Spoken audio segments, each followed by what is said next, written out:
Eureka brings to Blu-ray in the US Running on Karma from 2003. This is a film by Johnnie and Wai Kai-fai, starring Andy Lau, Cecilia Cheung, and Eddie Cheung. And this is a film I had heard of, but I had never seen. The original Hong Kong title was something to the effect of Big Guy, which I think I remember hearing that title a long time ago, and it's part of their Masters of Cinema series. This is presented in Cantonese stereo. Looks great. It's not that old a movie, but it looks really good. And I'll give you the story, and I'll give you my thoughts. I'm going to preface it by saying my thoughts seem to run counter to the thoughts of everybody who's on the extras on this disc. So Andy Lau, if you know Hong Kong movies, man still works. He's been around since the 80s, icon of Hong Kong cinema, great actor. He's done everything from action to drama to comedy to you name it.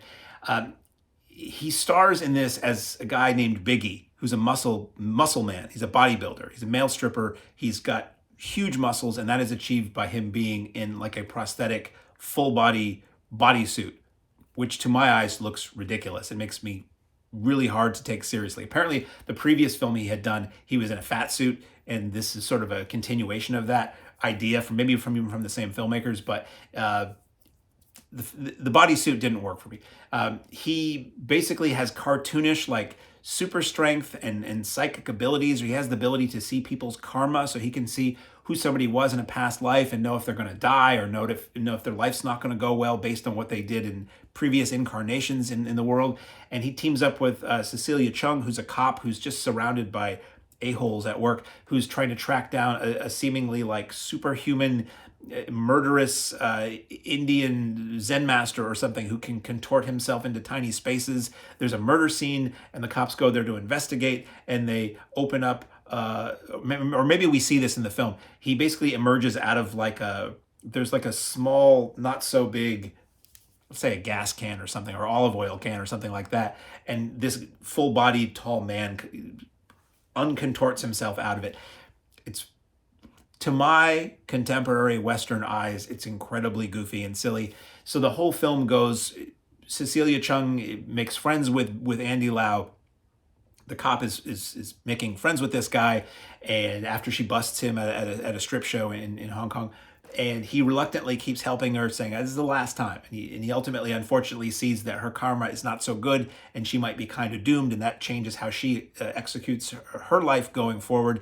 And it's the two of them sort of bonding, her kind of falling for him kind of trying to keep a distance, him dealing with demons from his past, and also some just ridiculous action and fight sequences that are really over the top. Now, while I'm watching it, I'm like, is this supposed to be a comedy? Because they're playing it really straight and very, very sincere, but a lot of this is really goofy. And I really couldn't tell. Definitely, I think some of it is intended to be a comedy, but the more I listened to the extras and found out about things, I mean, there's stuff with like Andy Lau like leaping through the air and smashing things like the Hulk. There's some really goofy comedy in this, which is very Hong Kong. Hong Kong has a style of comedy that when they want to go there, they fully go there. And heavy drama, and the mix of that, what I was perceiving at least to be goofy comedy and heavy drama, really for me it didn't work so well. Andy Lau can be great, but the bodysuit to me really detracted from that, because all I could look at was, those are really ridiculous. I know he's not that giant guy. It's really hard to take it seriously. Cecilia Cheung is great in this. She's just solid. The basic story is about Buddhist principles and about karma and spiritual growth, and trying to make up for deeds that you might have misdone earlier in your life or in past lives and things like that. A lot of that went over my head, and I'm saying that because that was said in the extras on the disc. There's repeated moments in this of Andy Lau being naked, and this, you seeing the tuchus of the naked prosthetic bodybuilder Andy Lau, which is very strange. As I said, the transfer looks and sounds good on this. I'll get into the extras. It wasn't ultimately a movie for me. It's a movie that apparently is very highly regarded in Hong Kong cinema, for fans of Hong Kong cinema, for fans of Johnnie and Andy Lau. But for me, I thought it was just kind of silly. And I felt bad about that, because when I hear the reverent tones this is spoken about in the extras, I'm just like, am I a terrible person? Am I an idiot? Maybe it's a cultural thing. I don't know. I love Hong Kong films. I love all the people involved with this film. It wasn't for me. Let's just say that. But if it's for you, this is an excellent addition. Better than anything we've seen here. And I don't know that we're going to see anything better for a film that to Western audiences and not that well known. The extras, we have 2 commentaries. We get a commentary by Frank Cheung and F.J. DeSanto, who are always great. Frank Cheung, a Hong Kong film expert, knows everything about everybody in the films. DeSanto is pretty close to that with him.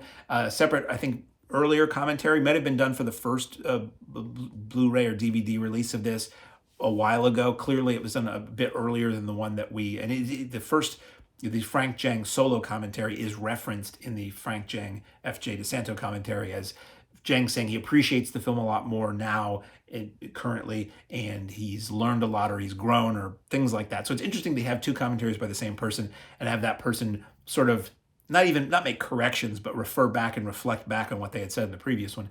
You get Reap the Whirlwind, an interview with Gary Bettinson. It's 25 minutes. You get Making Running on Karma. It's a 2003 archival featurette, 19 minutes. It looks like standard def video blown up. It's kind of cruddy. Like sometimes they'll do that. Everything's shot 4:3, but sometimes they'll zoom in so that it fits a widescreen set, and that doesn't always gain visually. Like personally, I got no problem with 4:3. 4:3 is fine. That's how video was for the majority of my life.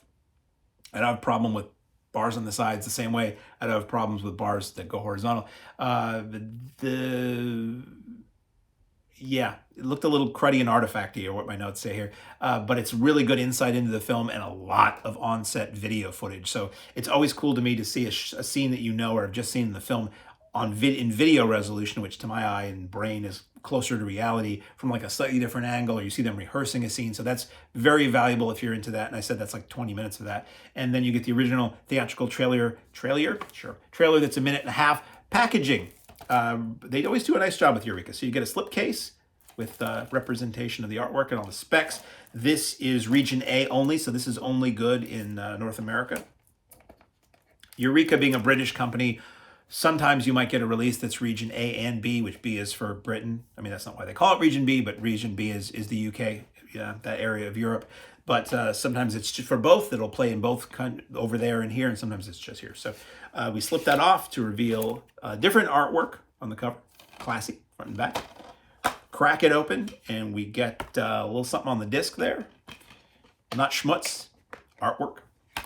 And we get not a reversible cover, but a cover that shows our 2 leads from a tender moment in the film. And the chemistry between the 2 works really well. I'm not saying I didn't overall really like the movie all that much, but I'm not going to say it's not a quality production. So you get a shot. There's a shot of big, beefy Andy Lau there.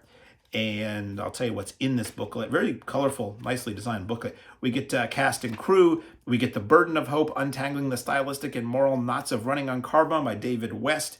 And that is nicely illustrated by another shot of muscle-bound Andy Lau, and pretty sweet shot of Cecila Cheung sitting there. Is there more than one? I'm only looking through this because I have not read it, and I don't recall if there's more than one article. Nope, just the one article. Then you get Blu-ray credits and special notes and things like that. So that is the Blu-ray edition from Eureka Entertainment's Masters of Cinema collection of the Hong Kong Johnnie To film. I say Johnnie To, it wasn't just directed by Johnnie To. He ultimately went on to direct solo, and people think of him by himself. Johnnie To and YK5 of 2003's Running on Karma.